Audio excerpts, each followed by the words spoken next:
पाहूयात पुढची बातमी पुण्यातून। पुणे आंतरराष्ट्रीय ड्रग्ज प्रकरणामध्ये आणखी एक अटक झालेली आहे। पश्चिम बंगालमधून सुनील बर्मन या आरोपीला अटक करण्यात आली आहे।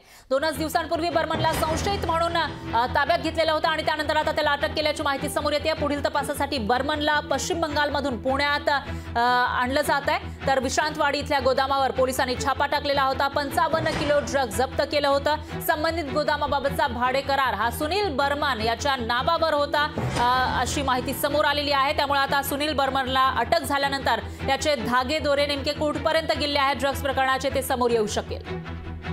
आणि याविषयी अधिक माहितीसाठी आपले प्रतिनिधी अमोल धर्माधिकारी हे आपल्यासोबत जोडले गेले आहेत। अमोल, काय सांगाल? एका संशयिताला पश्चिम बंगालमधून अटक झालेली होती, त्याला आता माफ करा ताब्यात घेतलेलं होतं आणि त्याला आता अटक केल्याचं कळतंय। नेमके काय अपडेट्स आहेत या ड्रग्ज प्रकरणाचे आतापर्यंतचे?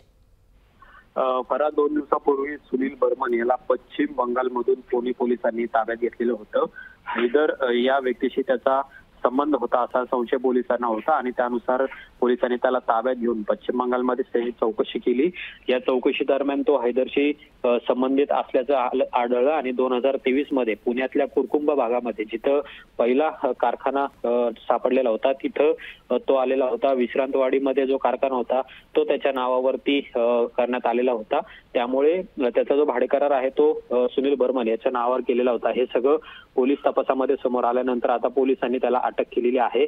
काल त्याला पश्चिम बंगालमध्ये स्थानिक न्यायालयामध्ये हजर करण्यात आलेलं होतं आणि त्यानंतर तिथं त्याला 2 दिवसांची पोलीस कोठडी सुनावण्यात आलेली आहे। आता त्याला पुणे पोलीस हे पुण्यामध्ये घेऊन येतात आणि पुढची कारवाई आहे ती त्याची केली जाणार आहे। पण आतापर्यंत ही 9वी अटक आहे ती पुणे ड्रग्ज आंतरराष्ट्रीय प्रकरणामध्ये करण्यात आलेली आहे आणि अद्यापही 5 आरोपी म्हणजेच दुनिया मास्टरमाइंड जो आहे त्याच्यासह आणखीन 4 आरोपी आहेत ते सुद्धा फरार आहेत। पण एक महत्त्वाची अटक आहे ती पुणे पोलिसांकडून काल यामध्ये करण्यात आलेली आहे।